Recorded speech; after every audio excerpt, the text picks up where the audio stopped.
Good morning or afternoon, whenever you're watching this. So we are in week 2 for statistics, and we are going to be doing standard deviation this week. So I know we're moving a little fast, but it's okay. We only have 5 weeks.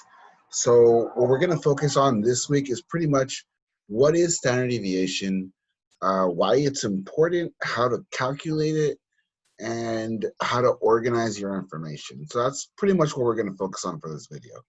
So what is standard deviation? Well, if you notice here, I have a definition for you. Standard deviation is the quantity calculated to indicate the extent of a deviation for a group as a whole. Okay, so why don't we break that down into, an explanation that actually makes sense. So whenever companies want to sell a product, or whenever people like scientists are trying to figure out if something is considered normal or not, they need to find a way to mathematically prove that whatever you're looking for, whatever result you're trying to get, is either normal, higher than normal, or lower than normal. And you need to establish what this normal means. Now, next week we're going to go into what normal curves and this curve in particular. We're going to go into a lot of detail the next couple of weeks. However, for your introduction to this, all you really need to know is that standard deviation is a way to measure central tendency in the curve. It's a way for us to organize this curve into these little sections. So if you notice here, the center of this curve, there's an M. This M represents mean. Now you guys know what mean is because you were doing it all last week. You know that if we take all the numbers in a data set, we divide them by the number of numbers, we get the mean, or we get the average, right? The center is called the average, right? This center line represents the average of a data set. And the data set is represented in a curve, which means that the vast majority of information or the numbers in a data set belong kind of in the middle, right? If you notice, this curve is the biggest or is the tallest towards the center. And as it goes on further from the left to the right, it gets smaller and smaller. Now I want to point your attention to this symbol here. This symbol is an ancient symbol for what we call standard deviation. It's what you're going to be doing. It looks like a 6 that's sideways. Yeah, that's the actual variable that represents that. And you need to know what that variable is, right? Whenever they tell you this, whenever they give you this variable equals a number, that's letting you know that the standard deviation is that number. However, for this week, you're going to calculate that number. And the whole point is to try to figure out what that is, right?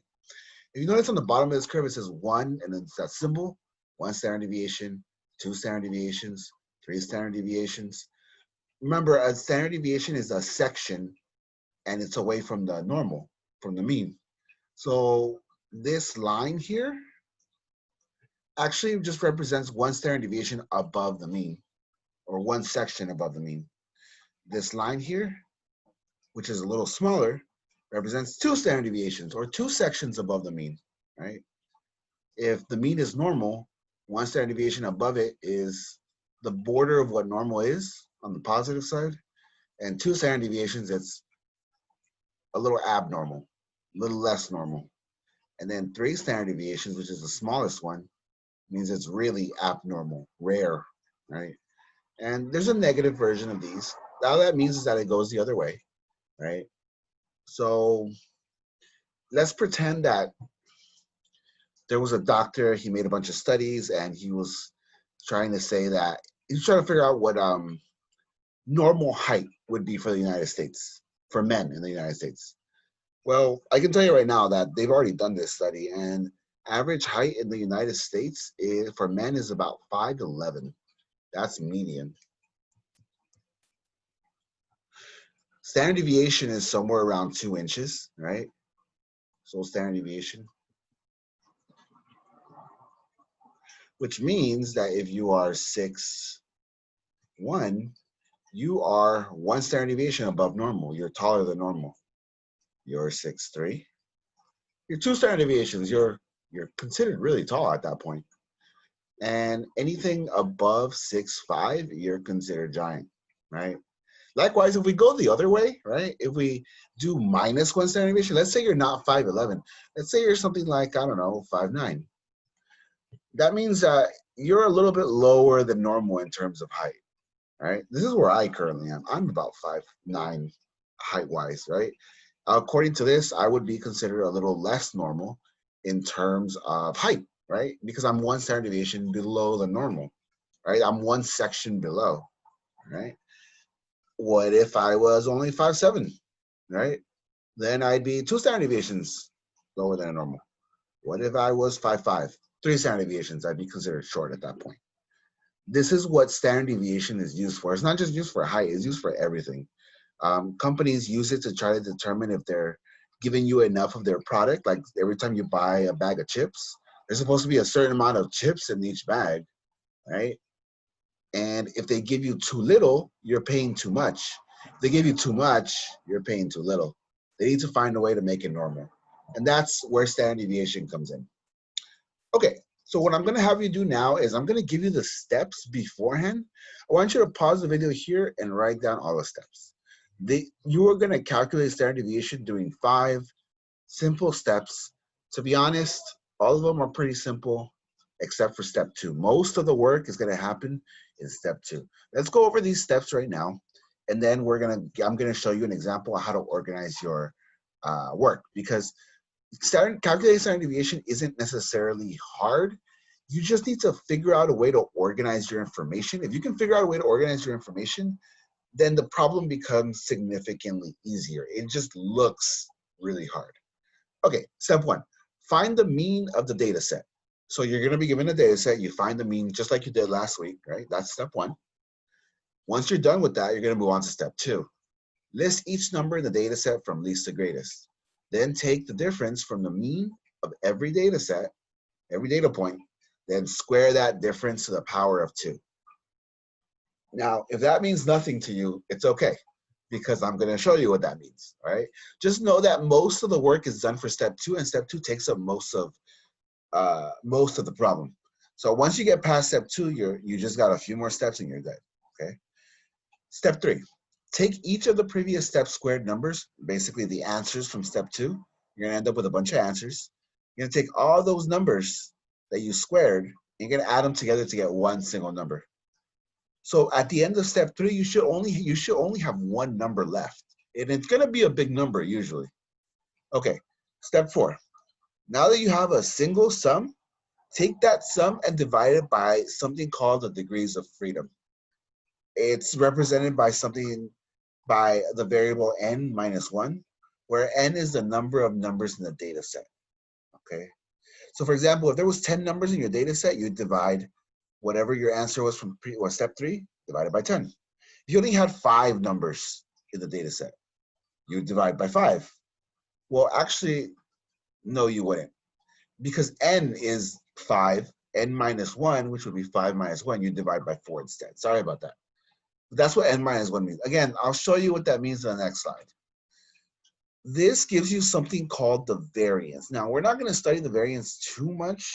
Just know that by the time you reach step 4, you technically already have an answer, and that's used for error. It's called variance. Again, just know that that's what it's called. We don't have too much time to go into what it is, but you are going to have a couple questions where they ask you for the variance.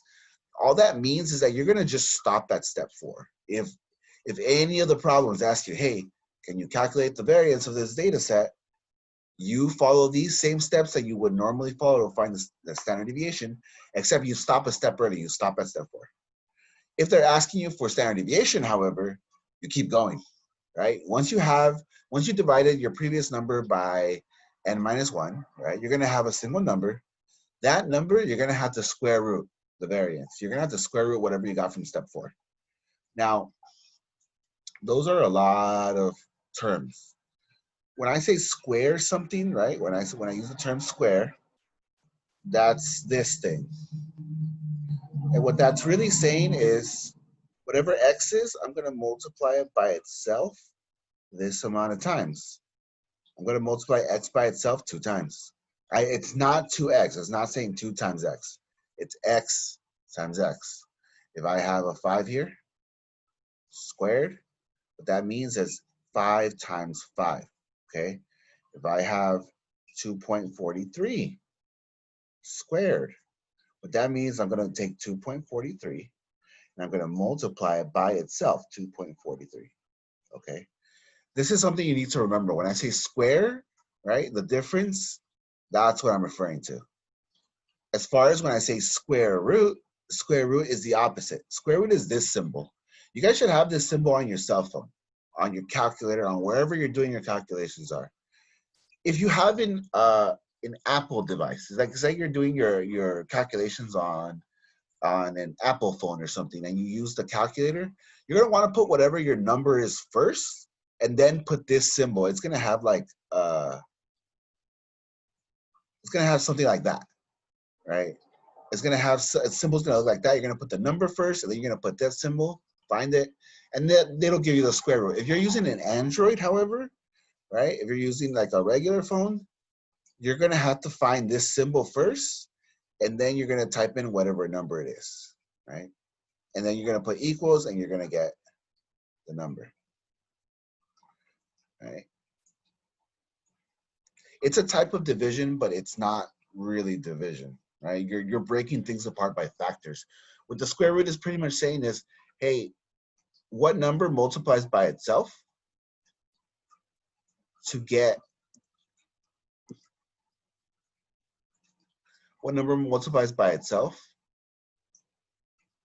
the number inside that little house, that little square root. In this case, it's just 5 because 5 times 5 gives me 25. So if I square root it, I end up with just one of the 5s. I end up with a factor, right? Just like over here, when I squared it, right? I had 5 and I squared it, there was 2 of them, and I ended up with 25. These are opposites right here, right? I'm just going over this because some of you may or may not remember this from like algebra or something else.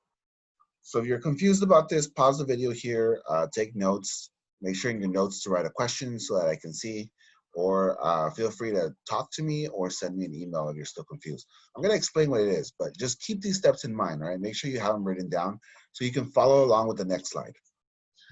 Okay, now this is a lot, right? I wanna draw your attention up here, okay? Right here, we're right there. This is our data set. Ignore everything else, right? I'm gonna show you how to organize this problem, right? Find the standard deviation of this data set. Where the star is, it says data set, and you have 10, 12, 14, 16, 18, 20, and 25. Now, we're gonna follow the steps, right? Now, I'm gonna put a 1 next to the mean because that's our first step. In order to find the mean of a data set, like you guys were doing last week, take all the numbers of the data set and divide them. Now, if I take 10, 12, 14, 16, 18, 20, and 25, and I add them together, I get this number. I get 115. Now you notice there's a little slash and a 7. I'm finding the mean, so I'm going to divide the numbers by the number of numbers. In this case, we have 1, 2, 3, 4, 5, 6, 7. I have 7 numbers, so I'm going to divide the sum. I'm going to divide the 115 divided by 7, which gives me 16.42. Now that's a decimal there. I wrote 16.42 or 16 because we have a 4 or less. I'm going to round down. If I had 16.5, I would round up to a 17. But since it's a 42, it's 4 or less, I round down to 0. I'm doing this so I don't have to subtract the decimal points. Feel free to round to the nearest whole number when you're doing these calculations. But my final answer, if it ends up being a decimal, I want the decimal to the second place. Like I'm going to show you at the end. You feel free to, feel free to round your mean though, because you're going to subtract the mean. Now, this entire table, the majority of it is step 2, right? This entire thing is step 2. This down here, the sum is step 3. Variance is step 4. And standard deviation is step 5. That's this right here. Okay?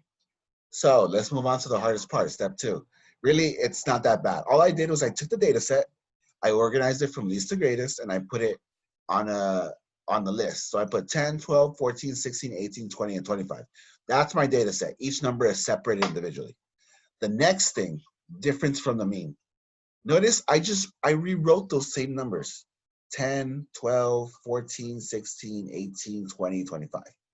Okay, I rewrote them, and the difference means subtraction. So I put a subtraction next to all the numbers, and I have to subtract them from the mean. Now, we've established that our mean is 16, which is why I'm subtracting 10 from 16, 12 from 16, 14 from 16, 16 from 16, 18 from 16, 20 from 16, 25 from 16.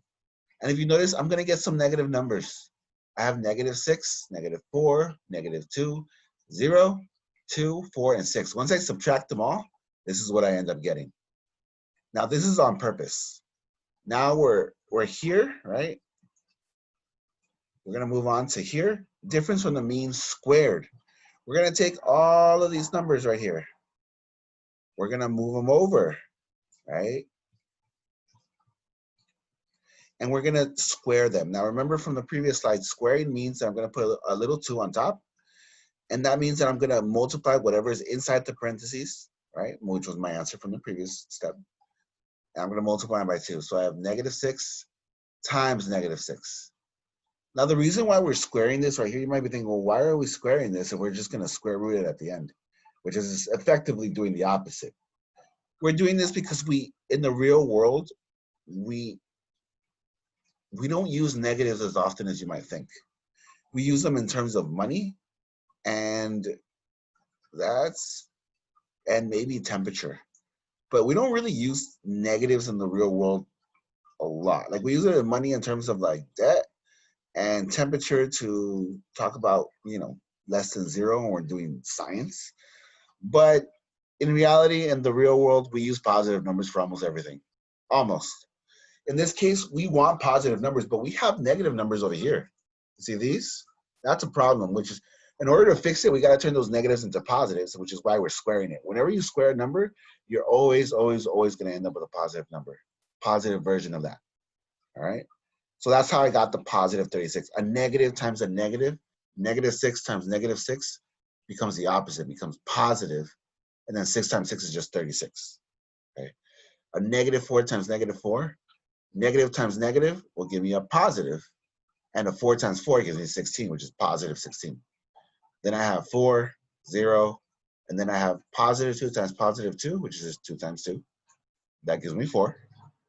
4 times 4 gives me 16. 6 times 6 gives me 36. Look, they're all positive, okay? Which brings us down to step number 3. It's a little star right here. Now the step says sum of the difference of the mean. That means I'm going to take all these numbers, all my answers from the previous problem, right? Previous step. I'm going to add them together. The sum means I'm going to add them together. That's why I have a plus. I end up with 108, right? Assuming I did this right, please feel free to check my work because sometimes I make mistakes. But I'm pretty sure this is correct. So I have 108, right? And now I'm done with step 3. So what's step 4? Well, I'd like to draw your attention down here in this little corner where it says step 4 and it says variance. I have to divide by what we call the degrees of freedom. Now, the degrees of freedom, if you recall, is just this. It's just n minus 1. And n being the number of numbers in the data set, we've established that there was 7 numbers. So really what I have here is I have 108 divided by 7 minus 1. Now, if you're asking where the 1 came from, this is just part of the equation. The 1 is always going to be there. The number that'll change every problem is n, because every problem has a different number of numbers in the data set. Some of them will be like 20, some of them will be like 5, you don't know. But it accounts for error. So 108 divided by 6 gives me roughly 18, okay? Now this is my variance. If the problem were to ask me, hey, what was the variance of this problem or this data set, I would be done. My answer is 18. But we're not looking for that. We're looking for the standard deviation, which means we have to move on to step 5. The square root of the variance, which is the square root of 18. If you put square root and 18 into your calculator, it tells you that the square root is approximately 4.24. Now there's some other numbers that come along after that, but I rounded it. I just kept to the second decimal point because the number after 4 was a 4 or less, so they all became zeros, and I'm left with just 4.24. My answer to what is the standard deviation of the data set 10, 12, 14, 16, 18, 20, 25 is standard deviation 4.24. Okay. Okay, those were a lot of steps, guys. I want you to organize your information in a chart like I've just shown you. Sure, you might be able to do it a different way, but for the first couple problems, especially for the ones on the worksheet that I'm going to give you, I want you to organize them in this table. I want you to have a way to know where everything goes, to put everything in order and label the steps, because it's really important that you guys memorize how to do this, because it will be a question on your midterm, final, whatever it is, right? Whatever we end up doing, the test, you're gonna have to do one of these problems. And I do want to see it organized. If I provide a table for you guys, I expect you to fill out this table in the same way that you see this. Okay, is there anything else? Well, yes and no. You're done with the hardest part. I've shown you how to calculate standard deviation. What I have here, this whole thing, yeah, that. I didn't want to show it to you in the beginning because I didn't want anyone to get freaked out. But this is actually technically the formula for standard deviation. And it's got a bunch of symbols that you've never seen before. I'm breaking down the symbols, right, into what they mean. These symbols all mean something, and they actually describe, believe it or not, this is a recipe for all the 5 steps. This is where all the 5 steps come from. All 5 steps are actually represented in all these weird symbols. Math is like learning a new language. If you know the symbols, you know what it's saying, and this formula is saying a lot. So, standard deviation is this 6-looking thing that's on the side, right? That's standard deviation. So standard deviation is equal to the square root of the sum of each data set minus the mean, which is the sum of the difference squared, that represents the whole thing, divided by the population size, or in this case, the degrees of freedom, n minus 1, right? Okay. Go ahead and write down this formula. Make sure you have it, just because I need you to have it. I need you to be able to identify it. And it'll be, if it's a question on the final or whatever, it'll be an easy question. Like, can you identify the formula, right? I'll give you a bunch of formulas and only one of them will be correct. One of them will be this one. And you're supposed to be able to identify it. The actual steps on how to solve it and how to get your answer is this chart, okay? The actual written steps are right here, right? So you don't have to write the steps every single time. You do have to show me the work in a chart like this, okay? Okay, so I'll start you guys easy. I'll give you about 4 problems to do, right? The worksheet that I'm gonna upload only has 4 problems from what I understand. But you're gonna have to do this chart for every single one of those problems, which is why you only get 4 for this day, okay? Don't let this pile up, guys. This is gonna take a while, and this is gonna go into the other one. If you have questions, please feel free.